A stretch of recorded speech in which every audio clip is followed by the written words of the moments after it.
So we start the Bhagavat Gita again. We're talking about this dialogue between Arjuna and Krishna, where Krishna was talking about titiksha, to tell Arjun that Arjun, whatever is happening, it will keep on happening. So the only thing that you have to do is to face it. Often we come to spiritual world for our answers. The questions that we face in our day-to-day life, we come for an answer. But here we find the ultimate answer. That answer which answers all our questions. But having said that, spirituality doesn't tell that if you are spiritual, you will never face sufferings. You will never come across any kind of hardship. You will never come across any kind of challenges. It doesn't say. Spirituality says that these sorrows, these challenges will all remain in this world. You cannot change it. But with this knowledge of the self, you will gain the power to face it and to go beyond it. It never says that nothing will come, no worries will come. It doesn't say worries will come.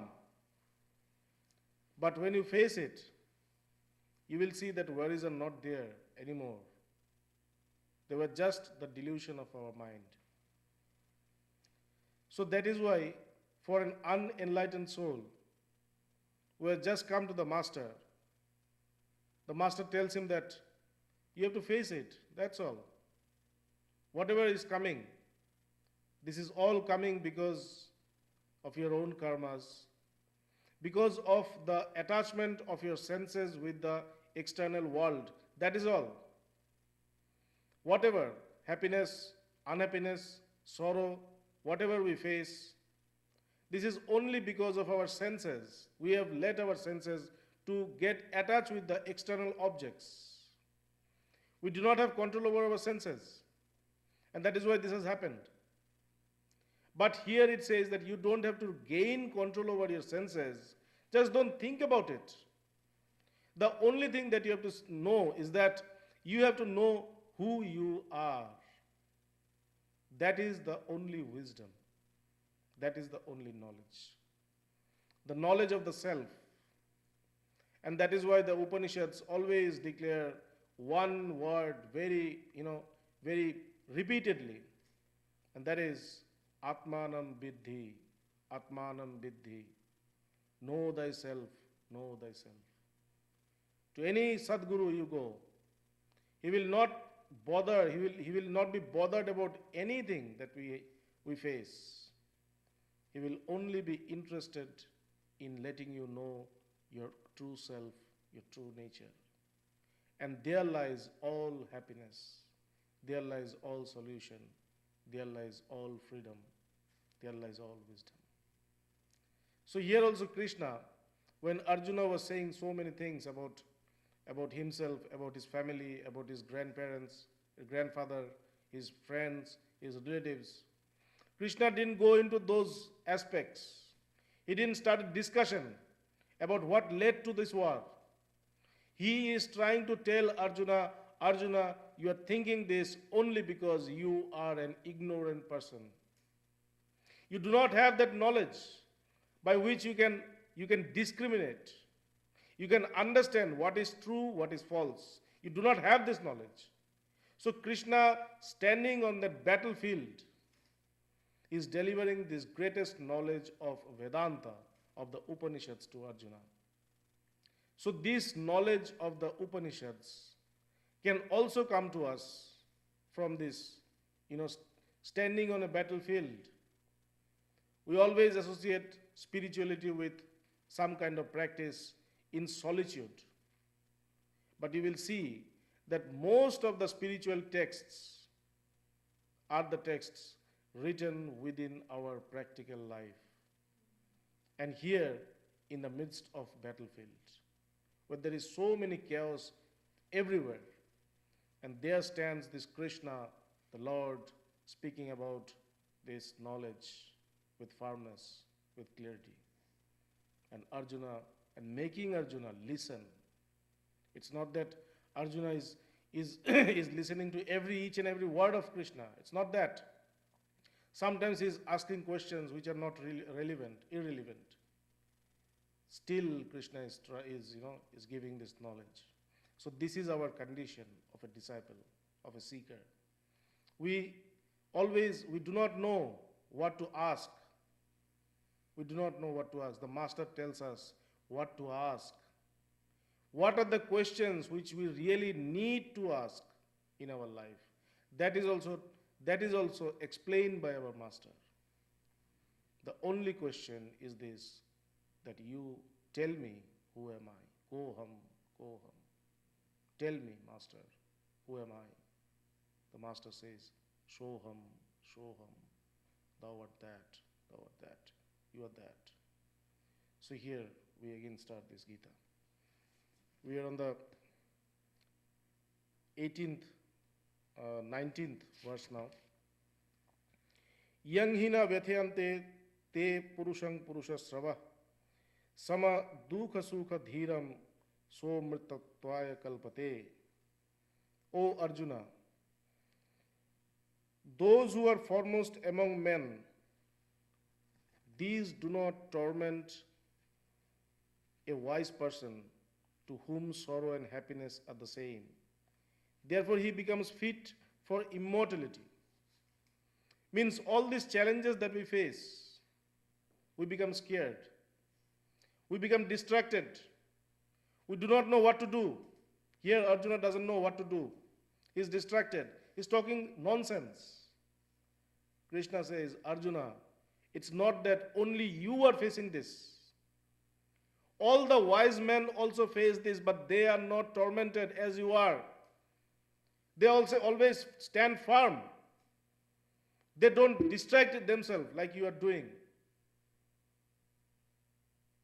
That means these challenges will come, but we have to face it by the knowledge that we have.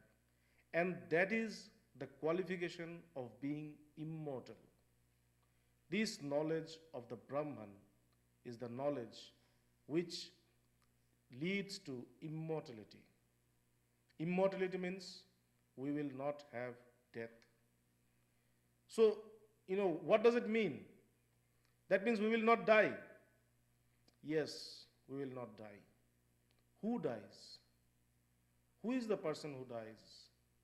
If you see, we'll see that it's the person who takes birth. He dies. Which one takes birth? The body is born. And because the body is born, it will die. But the soul within the body is not born. It enters into the body. And at one time, it goes away. It was neither born nor it dies. It just travels from one body to another body, as it was said in the earlier verses, that, tatha dehantar prapti dhiras tatra namujjati. If a person goes from one body to another body, the wise does not grieve. So we are all going from one body to another body. Then what is meant by immortality? Immortality means the moment we know the truth, the moment we know who we are, our actual identity. When we ask somebody, who are you? He will say, a name. This is me. My name is Ram. But this name Ram has been given to you by somebody. It's not your name. It is not your original name. You didn't come to this earth with this name, Ram. This name has been given to you. I am a Hindu. That is also given to you. You do not know whether you are a Hindu or a Muslim. You are born. You have believed that this is your parents. This is my mother. This is my father. I was born on this date. That is also a faith. That is also a belief. It's not, there is no guarantee that I was born on that day. Everything is a belief. I identify myself as those which are given to me in this world. But what is my actual nature? Who am I? Like, this, when we say this, it's a table. It's not a table, it's a glass. It's a glass, it's not a table. Glass arranged in this way is known as a table. Is it a glass? No, it's not a glass. It is the atoms of glass. Isn't it? It's not glass. These are the atoms of glass. All these atoms of glass mixed together seems to be like this glass. Is it the atoms of glass? No. It's the electrons and protons and neutrons which makes that atom. So it is the combination of these electrons, protons and neutrons. It is not glass, which seems to be like glass. Is it the electrons, protons and neutrons? When we go more, we see it is not the electrons, it is not the protons, it's not the neutrons. It is the energy which manifests itself in the form of a glass. So the actual existence of this glass is not glass, of this table is not a table. It is energy which is getting manifested in the form of a table. Asti bhati priya. Asti means it has an existence. Bhati means we know about that existence. We can know about that. Priya. After knowing that, we feel happiness, we feel bliss. And then comes Nam Roop. Nam means name, Roop means form. So this name and form is this world where we dwell. This world is full of name and form. But the actual existence of this world is not the name and form. The actual existence of this world is beyond this name and form. That is existence, knowledge, and bliss. Sachidananda. Existence. It is always there. It will not never cease to exist. It will always be there. It's there. Knowledge. It always, because it is existence, it can be known. When we talk about Brahman, which is beyond the body, which is beyond speech, which is beyond mind, which is beyond all kind of perception, all kind of contemplation. So then one question comes, can we know this? Something which is beyond? Something which is beyond, can we know this? The Rishi says, yes, you can know this. You can feel this. Though it is beyond words, though it is beyond mind, though it is beyond all kind of expression, still it expresses itself. Still it speaks. Still it, gives, still we can know about its existence. We can feel him. We can feel that supreme existence which is I am. So this is the knowledge.